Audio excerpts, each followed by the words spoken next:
ఓం వసుదేవసుతం దేవం కంసచాణూరమర్దనం దేవకీ పరమానందం కృష్ణం వందే జగద్గురుం. ఓం శ్రీ రాధాకృష్ణాభ్యాం నమ. కృష్ణం వందే జగద్గురుం, అర్జునం వందే జగదేక వీరం.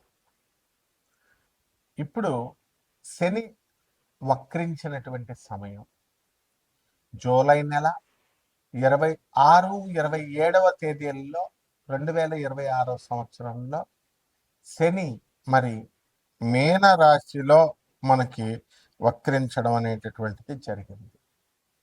ఇది ఎప్పటి వరకు ఉంటుంది ఈ శని వక్రించి అంటే మనకి డిసెంబర్ 10, 11, 2026 సంవత్సరం వరకు ఉంటుంది. మళ్ళీ శని సవ్య దిశలోకి డిసెంబర్ 10, 11వ తేదీల్లోకి వస్తాడు. రఫ్గా కనుక మనం చూసుకున్నట్లయితే 4.5 నెలల సమయం ఈ సైకిల్ అనేటటువంటిది కొనసాగుతూ ఉంటుంది. దీన్ని ఎక్కడికి మళ్ళీ సవ్యదశలోకి వస్తుందంటే మళ్ళీ డీప్ వాటర్స్ అయినటువంటి మీనరాశిలోకే మనకి ఈ వక్రించడం జరుగుతుంది. స్పెసిఫిక్గా మనకి ట్రాన్సిట్ ఎక్కడికంటే త్రూ రేవతి నక్షత్రం, ఉత్తరాభాద్ర నక్షత్రం నుంచి మనకి ట్రాన్సిట్ అనేటటువంటిది జరుగుతుంది. మరి దీని వలన మనకి కొన్ని రాశుల వారికి మేలు జరుగుతూ ఉంటుంది, కొన్ని రాశుల వారికి మధ్యస్థంగా ఉంటుంది, అలాగే కొన్ని రాశుల వారికి మరి యాడ్వర్స్ రిజల్ట్స్, బ్యాడ్ రిజల్ట్స్ ఇస్తూ ఉంటుంది. కాబట్టి దీనికి మనం ఏం చేయాలండి అని అంటే మనకి ఆగస్ట్ నెలలో మనం 12వ తేదీన మనకి ఒకటి జరుగుతుందండి. ఆగస్టు 12న మనకి టోటల్ సోలార్ ఎక్లిప్స్ అంటే సంపూర్ణ సూర్యగ్రహణం ఏర్పడబోతోంది. అసలు మనం ఆగస్టు 12న 2026 సంవత్సరంలో ఒక వెరీ రేర్గా జరిగేటటువంటి 6 గ్రహాల అలైన్మెంట్ అనేటటువంటిది, 6 ప్లానెట్ అలైన్మెంట్ అనేటటువంటిది జరుగుతుంది. ఏమిటి ఆ గ్రహాలు అంటే బుధుడు, కుజుడు, గురుడు, శని. ఈ గ్రహాలు 4 అయితే యురానస్ అండ్ నెప్ట్యూన్ అంటే రాహుకేతువులు దగ్గరగా ఉంటాయి. వీటి పోలికలు ఇవన్నీ కూడా they will stretch across the predawn sky. మొత్తం అంతా కూడా ఒకే ఆర్చ్ లాగా వస్తుందన్నమాట. సో దీన్ని మనందరం కూడా నేకెడ్ అయితే చూడొచ్చు మనం ఖగోళంలో, ఆకాశంలో. బెస్ట్ టైం ఏంటంటే ఆగస్టు 12వ తేదీన దగ్గరగా 1 గంట నుంచి గంటన్నర పాటు మనకి ఎవరి ఊర్లో వాళ్ళకి లోకల్ సన్ రైజ్ లొకేషన్ ఏదైతే ఉందో ఆ లోకల్ సన్ రైజ్ టైంలో దానికంటే ముందు గంటన్నర ముందు మనకి ఈ 6 ప్లానెట్ల అలైన్మెంట్ కనబడుతుంటుంది.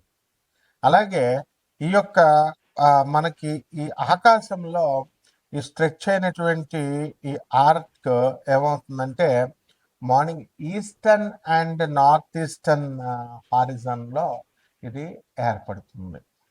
అలాగే ఈ యొక్క ప్లానెట్ విజిబిలిటీ అనేటటువంటిది అంటే అందరూ చూడొచ్చా అండి దీన్ని అంటే బుధుడు, గురుడు, శని, కుజుడు ఇవి చాలా బ్రైట్గా కనబడతాయి. అండ్ మామూలు కళ్ళతో ఏ విధమైనటువంటి ఎక్విప్మెంట్, ఏ పరికరాలు అవసరం లేకుండా క్లియర్ స్కైస్, ఆకాశాలు కనుక కరెక్ట్గా ఉన్నట్లయితే దాంట్లో మనం చూడొచ్చు. అలాగే ఎయిడెడ్ ఐ ప్లానెట్స్ ఏదో ఒకటి మనం సహాయం తీసుకొని చూడాలి. యురానస్ని, నెప్ట్యూన్ని మనం ఏం చేస్తామంటే పెయింట్గా ఉంటాయి కొంచెం అవి, అందువల్ల బైనాకులర్స్ కానీ అంటే అంత కళావంతంగా ఉండవు అనమాట. బైనాకులర్స్ కానీ లేదా బ్యాక్ యార్డ్ టెలిస్కోప్ని మనం పెట్టుకొని మనం వాటిని స్పాట్ చేయొచ్చు అనమాట. అయితే ఈ రకంగా ఉన్నటువంటి ఈ యొక్క ప్లానెట్స్ అన్నీ కూడా ఆగస్టు 1 నుంచి 17వ తేదీ వరకు కూడా మనకి ఈ రవి ఏం చేస్తాడంటే కర్కాటక రాశిలో ఉంటాడనమాట. అలాగే ఆగస్టు 17 నుంచి సింహ రాశిలోకి ఈ యొక్క రవి గ్రహం వెళ్ళడం అనేటటువంటిది, ట్రాన్సిట్ చేయడం అనేటటువంటిది జరుగుతుంది. దాని వలన మనకి మేజర్ ఇంపాక్ట్స్ ఏముంటాయండి ఈ శని వక్రించడం వలన అంటే 7.5 జరుగుతుంది కదా ఏలినాటి శని కొన్ని ప్లానెట్స్కి. ఆ 7.5 ఫేజ్ జరుగుతున్నటువంటి వాళ్ళకి ఎవరికి కుంభరాశి, మీనరాశి, తర్వాత మనకి మేషరాశికి జరుగుతుంది. సో వాళ్ళ యొక్క కార్మిక్ ఏవైతే ఉన్నాయో రివరెన్స్, అవన్నీ కూడా కార్మిక్ ఎఫెక్ట్స్ అన్నిటిని కూడా మనము ఇంటెన్సిఫై చేస్తుంది. ఆ తర్వాత మనకి రెస్పాన్సిబిలిటీస్ అని కూడా మనకి బాధ్యతల్ని పెంచుతుంది. కార్మిక రివ్యూస్ని తర్వాత వీటి యొక్క బాధ్యతల్ని కుంభరాశి వారికి, మీనరాశి వారికి, తర్వాత మేషరాశి వారికి జరుగుతుంది. తర్వాత దయా ఫేజ్ అనేటటువంటిది జరుగుతుంది. అదేమిటంటే సింహరాశిలో అండ్ ధనుస్సు రాశి వాళ్ళకి వీళ్ళ యొక్క ఎవరికైతే జరుగుతుందో వాళ్ళందరూ కూడా శనీస్ వాళ్ళ దశలు జరుగుతున్నాయో సో ఈ యొక్క స్క్రూటినీ జరుగుతుంది, శని స్క్రూటినీ. దానివల్ల ఎక్స్ట్రా కాషన్ ఫైనాన్సెస్లో కానీ ధన విషయాల్లో, తర్వాత వర్క్ ప్లేస్ చోట స్ట్రెస్, ఇలాంటి విషయాల మీద ఎఫెక్ట్ అనేటటువంటిది పడుతుంది వీటి వల్ల.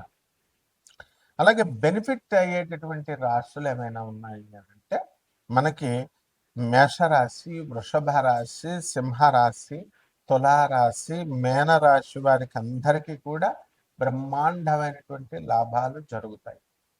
అలాగే మనకి ప్లానెటరీ ట్రాన్సిట్స్ జరుగుతున్నాయి.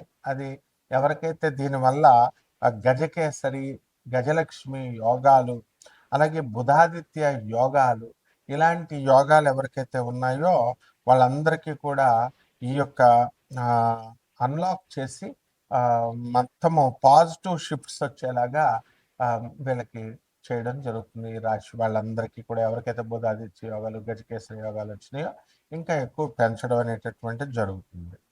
కాబట్టి మనము ఈ శని, ఏలినాటి శని అని అనగానే మొత్తం అందరూ కూడా భయపడతా ఉంటారు. అలాగే శని వక్రించినప్పుడు భయపడతా ఉంటారు. కానీ కొన్ని రాశుల వారికి ఏలినాటి శని సమయాల్లో కూడా మనకి ఈ యొక్క శని వక్రించిన సమయాల్లో కూడా మనకి మంచి జరుగుతూ ఉంటుంది. ఇప్పుడు ఈ యొక్క మైనస్ ఇంటూ మైనస్ ప్లస్ అవుతుంది ఫార్ములా. అందువలన ఎవరికైతే ఈ యొక్క శని మనకి బాగుండలేదో అటువంటి వాళ్ళకి శని వక్రించినప్పుడు, క్రూర గ్రహాలకి ఆ వక్రించినప్పుడు శుభ ఫలితాలు ఇస్తాయి. మైనస్ ఇంటూ మైనస్, అసలే శని ఏలినాటి శని జరుగుతుంది అనుకోండి, ఆ ఏలినాటి శని సమయంలో మళ్ళీ ఈ యొక్క వక్రించడం మైనస్ ఇంటూ మైనస్ ఏమవుతుంది, ప్లస్ అవుతుంది. అందువలనే మనకి కొన్ని రాశుల వారికి కొన్ని సందర్భాలలో మనకి ఏలినాటి శని కాదు, అర్ధాష్టమ శని. మనకి ఈ యొక్క వృశ్చిక రాశి వారికి అర్ధాష్టమ శని జరుగుతుంది. అలాగే సింహరాశి వారికి అష్టమ శని జరుగుతుంది. సో ఈ రాశుల వారికి అందరికీ కూడా మనకి minus into minus formula apply అయ్యి కొంచెం శుభాలు జరుగుతాయి. కాబట్టి ఇవన్నీ కూడా గోచార రీత్యా మనం చెబుతున్నాము.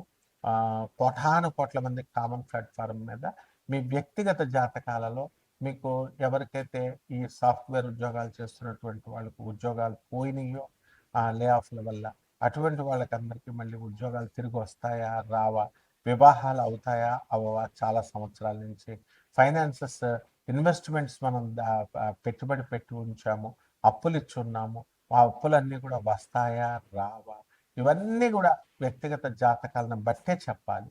కాబట్టి ఇటువంటి వాళ్ళందరూ కూడా కావలసినటువంటి వాళ్ళు మరి అందరూ కూడా మనకి కాంటాక్ట్ చేయొచ్చు. దాని ద్వారా మనం వాళ్ళందరికీ కూడా చెప్పడం జరుగుతుంది. కొన్ని వాళ్ళకి కావలసినటువంటి రెమెడీస్ అన్ని కూడా మనం చెప్పడం జరుగుతుంది.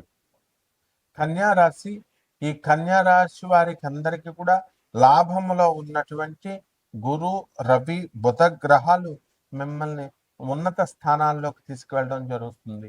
భార్యాభర్తల మధ్య కొట్లాటలు, ఫైటింగ్లు జరుగుతున్నటువంటి వాళ్ళందరూ కూడా మీకు వాళ్ళంతా ఒక దారికి వస్తాయి సమస్యలన్నీ కూడా. అలాగే పిల్లల్ని తీసుకుని తల్లిదండ్రులు విడిపోయినటువంటి వాళ్ళు ఉన్నారు, అయితే తల్లి అయినా తీసుకెళ్ళిపోతుంది, లేకపోతే తండ్రి అయినా తీసుకెళ్ళిపోతుంది. మరి అటువంటి వాళ్ళందరూ కూడా మళ్ళీ రీకన్సైల్ అవడానికి అవకాశాలు ఉంటాయి. అదేవిధంగా ఈ కన్యా రాశి వారికి అందరికీ కూడా మరి శని వక్రించి ఈ యొక్క మీనరాశిలో మనకి ఉండడం ద్వారా వీళ్ళకి ఉత్తమ ఫలితాలు రావాల్సినటువంటి దాన్ని కొంచెం ఫలితాలని కొంచెం డౌన్ చేయడం అనేటటువంటిది జరుగుతుంది. కాబట్టి శత్రువులపై ఆధిపత్యాన్ని మీరు సంపాదించగలుగుతారు. విదేశాలకు సంబంధించినటువంటి ప్రయత్నాలు గతంలో సక్సెస్ కాలేదు. కానీ ఇప్పుడు మీకు సక్సెస్ అవ్వడానికి అవకాశాలు ఉన్నాయి. కాబట్టి విదేశాలకు వెళ్ళడము, అక్కడ ఉద్యోగాలు తెచ్చుకోవడము ఇలాంటివన్నీ కూడా జరుగుతాయి. అలాగే సాఫ్ట్‌వేర్ జాబులు ఇవన్నీ కోల్పోయినటువంటి వాళ్ళు ఎవరైతే ఉన్నారో అటువంటి వాళ్ళకందరికీ కూడా మళ్ళీ తిరిగి వీళ్ళకి ఉద్యోగాలు రావడానికి అవకాశాలున్నాయి. అదేవిధంగా కొత్త కొత్త స్థలాలు కొనడము, కొత్త కొత్త ఇళ్ళు కొనడము ఇలాంటివన్నీ కూడా మీకు జరగడానికి అవకాశాలు అధికంగా కనబడుతున్నాయి. అదేవిధంగా ఈ యొక్క కన్యా రాశి వారికి అందరికీ కూడా పోలీస్ డిపార్ట్మెంట్, సెక్యూరిటీ ఇలాంటి డిపార్ట్మెంట్స్‌లో పనిచేస్తున్నటువంటి వాళ్ళందరికీ కూడా మీకు ప్రమోషన్స్ రావడానికి అవకాశాలు అధికంగా కనబడుతున్నాయి. అలాగే కన్యా రాశి వాళ్ళకి నడుము నొప్పులు, మోకాళ్ళ నొప్పులతో కొంచెం శారీరక ఇబ్బందులు ఉన్నటువంటి వాళ్ళందరికీ కూడా వాళ్ళవి కంటిన్యూ అయ్యి ఆగస్టు 17వ తేదీ తర్వాత నుంచి తగ్గడానికి అవకాశాలు ఉంటాయి. అలాగే ప్రభుత్వాల నుంచి ప్రభుత్వ ఉద్యోగాల కోసం ఎవరైతే ప్రయత్నిస్తున్నారో వాళ్ళకి ఆగస్టు 3, 4 వారాల నుంచి సక్సెస్ఫుల్గా అవ్వడానికి అధికమైనటువంటి అవకాశాలు ఉంటాయి. కాబట్టి ఈ యొక్క కన్యా రాశి వాళ్ళ రైతులు కూడా బ్రహ్మాండంగా అప్పులన్నీ తీర్చేయడము ఇవన్నీ కూడా జరుగుతాయి. అలాగే చేపల రొయ్యల చెరువులు నడుపుతున్నటువంటి వాళ్ళు, కోల్డ్ స్టోరేజ్ హోమ్స్ రన్ చేస్తున్నటువంటి వాళ్ళందరూ కూడా బ్రహ్మాండంగా ఉండడము అనేటటువంటిది జరుగుతుంది. కాబట్టి ఈ రాశి వారు అనేకమైనటువంటి పనుల్లో నిమగ్నమై ఉంటారు. మల్టీఫాసెటెడ్గా మీరు పేరు తెచ్చుకుంటారు. అన్ని టాస్కులు కూడా ఒకే ఏకధాటి మీద వీళ్ళు సక్సెస్ అవ్వడానికి అవకాశాలు ఉన్నాయి. వీళ్ళ పిల్లల్ని కాలేజీల్లో జాయిన్ చేయడంలో వీళ్ళు బిజీగా ఉండడము, పిల్లల చదువు విషయమై కొంచెం గతం ఎన్నో రోజులుగా టెన్షన్ పడుతున్నటువంటి వీళ్ళకి ఆ టెన్షన్ నుంచి బయటపడడం జరుగుతుంది. ఇక ఈ యొక్క శని జపం చేసుకోవాల, పరిహారాలు, శని స్తోత్రాలు చదవాలా, శనికి కిలోంపావు నల్ల నువ్వుల్ని, నల్లని వస్త్రాలనిచ్చి పేద బ్రాహ్మణులకి శనివారం నాడు ఉదయం కరెక్ట్‌గా 8 గంటలకి దానం చేసుకోవాలా. దశ మహావిద్యల్లో ఒకటైనటువంటి ఈ యొక్క మహాకాళి అమ్మవారి యొక్క మంత్ర జపము, అమ్మవారి యొక్క స్తోత్రాలు చదువుకోవడము, అమ్మవారి యొక్క హోమం చేసుకోవడం ద్వారా బ్రహ్మాండంగా ఉంటుంది. అలాగే రావి చెట్టుని ఇంట్లో వేసుకొని తులసి చెట్టుకి, రావి చెట్టుకి కలిపి పూజ చేసుకోవడము, ఆ రావి చెట్టు చుట్టూ ప్రదక్షిణాలు చేయడము, గురుచరిత్ర పారాయణ చేసుకోవడం ద్వారా బ్రహ్మాండంగా ఉంటుంది. శుభమస్తు.